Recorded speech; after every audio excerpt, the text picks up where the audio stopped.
कुछ मुसीबतें ज़िंदगी में बता के नहीं आती। वो अचानक ही आ जाती है और हमें उनसे संभलने का मौका तक नहीं मिलता। ऐसे ही एक मुसीबत मेरे एक दोस्त के साथ हुई थी, जो बहुत छोटा था और उसको उस मुसीबत से निकलने में इतना वक्त लग गया कि वो आज भी उस परिस्थितियों से जूझ रहा है।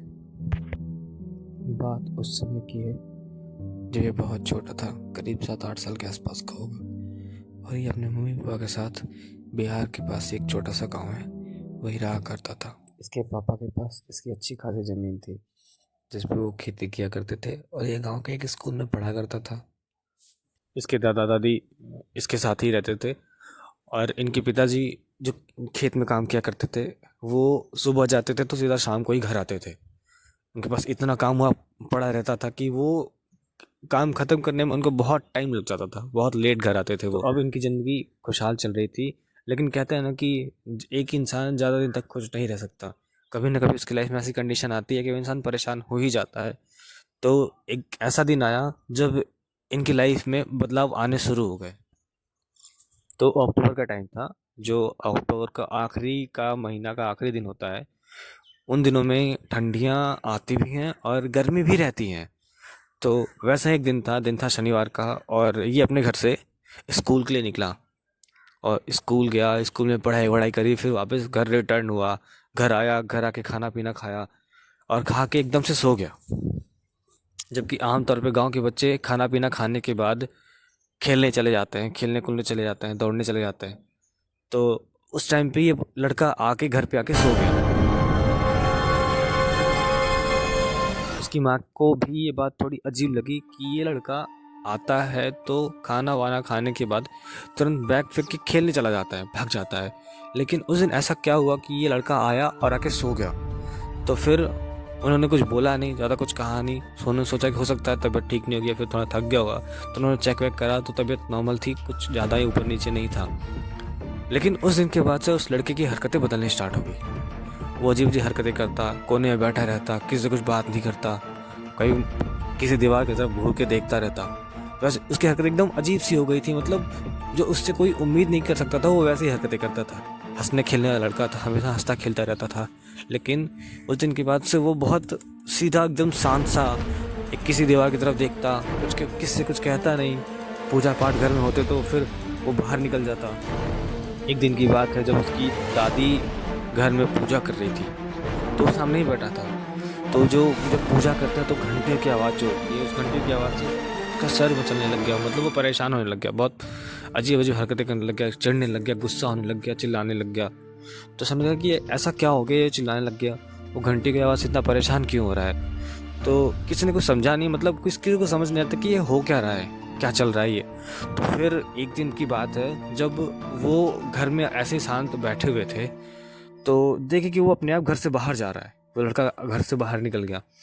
तो घर से बाहर निकला, फिर जब वो वापस लौटा, थोड़ी देर बाद जब वो वापस लौटा तो देखा कि उसके मुंह पे खून लगा हुआ था, पूरा खून से सना हुआ था, उसका मुंह पूरा खून से सना हुआ था। और वो मुस्कुरा रहा था, मुस्कुराया आता है, घर पे आता है और आके फिर वो अपना मुंह धोता है और आके फिर सो जाता है। ये सब देखकर उसके परिवार वाले बहुत शॉक्ड हो गए थे। उन्हें समझ नहीं आ रहा था कि ऐसा क्या हो गया। ये सब देखने के बाद उनके परिवार वाले बहुत शॉक्ड हो गए थे। उनके दिमाग में ये पैदा हो गया कि ये मेरा बच्चा नहीं है, इसके अंदर कोई और ही आया हुआ है, और ये ऐसी ऐसी हरकतें इसलिए कर रहा है क्योंकि कोई ऐसी शक्ति है जो इसे अपने काबू में करके रखी हुई है। तो उसकी जो दादी थी वो बहुत धार्मिक औरत थी, मतलब उन्होंने इन चीज़ों के बारे में सिद्धि हासिल कर रखी थी, उन्होंने जान रखा था कि ये क्या क्या नहीं है। तो उन्होंने एक दिन उस लड़के को अपने पास बुलाया और उसे अपने सामने बिठाकर उनसे बात करी। पहले तो उस लड़के ने अपनी दादी को अपनी बातों में उलझाने की कोशिश की, दादी मैं आपका पोता हूँ, ये है वो है करके उलझाने की कोशिश की। लेकिन जब थोड़ा प्रेशर डाला, थोड़ा जोर डाला, तब उसने एक औरत की आवाज़ में बोला, तुझे क्या लगता है बचा लेगी इसको?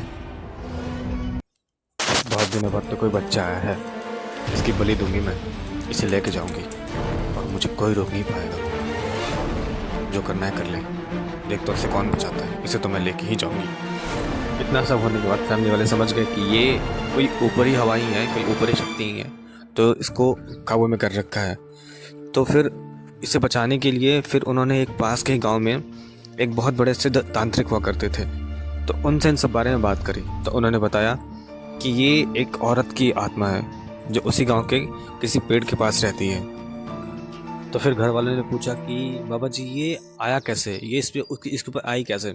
तो उन्होंने बताया कि ये लड़का जब एक दिन स्कूल से बाहर आ रहा था, स्कूल से बाहर निकला और स्कूल से जस्ट 10 से 5 मिनट की दूरी पे ही ये पेड़ था। तो ये बच्चा वहाँ पेड़ पे बैठा और उस आत्मा की नज़र इस बच्चे पे पड़ी। तो इस बच्चे ने गलती ये कर दी कि जब वहाँ से वो निकल रहा था तो उसने वहाँ पे टॉयलेट कर दिया था, और टॉयलेट करने से ये आत्मा उस पर हावी हो गई।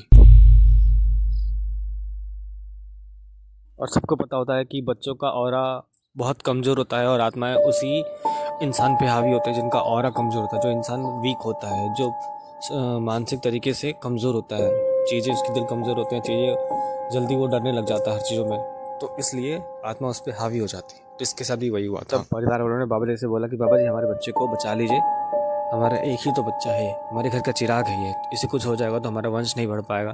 तो बाबा जी बोला कि मैं इस बच्चे को बचा तो लूँगा, पर लेकिन इसको ये चीज़ें उम्र भर झेलनी पड़ेंगी, क्योंकि ये आत्मा बहुत ज़्यादा पावरफुल है। ये एक डायन की आत्मा है, तो ये बहुत पावरफुल है।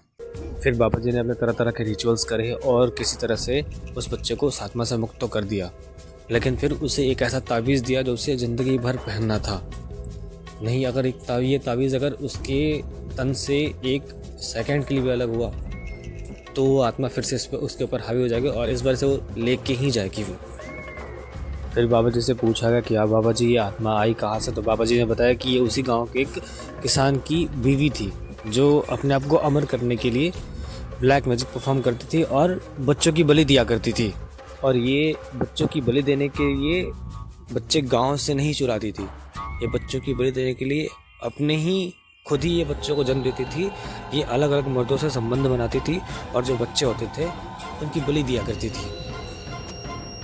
आखिर में जब ये बात इसके पति को पता चली कि इसने ऐसा किया है, इतने मर्दों के साथ संबंध बनाया है और बच्चों को मार दिया है, बलि दे दी है और ये काला जादू परफॉर्म करती है, तो इस वजह से इसके पति ने ही इसको जंगल में ले जाकर मार दिया। तो जब ये मारा था तो ये इसी पेड़ के पास इसके नीचे दफना दिया था इस पति ने इसकी। हालांकि इसने जो ये गलती कर थी इस बात का इसे कोई पछतावा तो नहीं था, लेकिन अंदर से एक होता है कि हाँ इसने किसी का खून किया है, तो इस वजह से इसको मारने के बाद वो पति वहाँ से गाँव से भाग गया, गाँव छोड़कर भाग गया, फिर कभी दोबारा लौट कर उस गाँव में नहीं आया।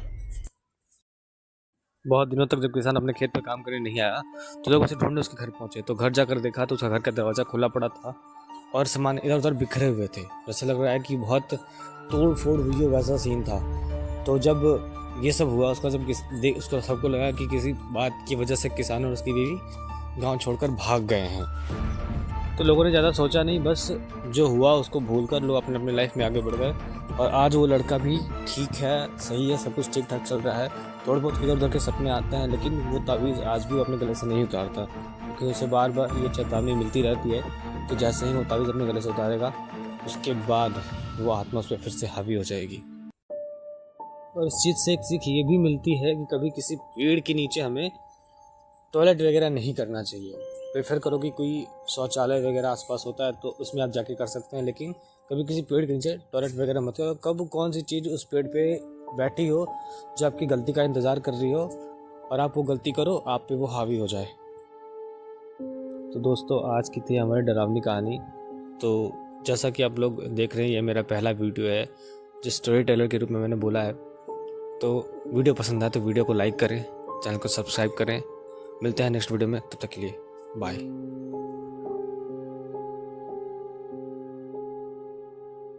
अपना ध्यान रखें और खुश रहें।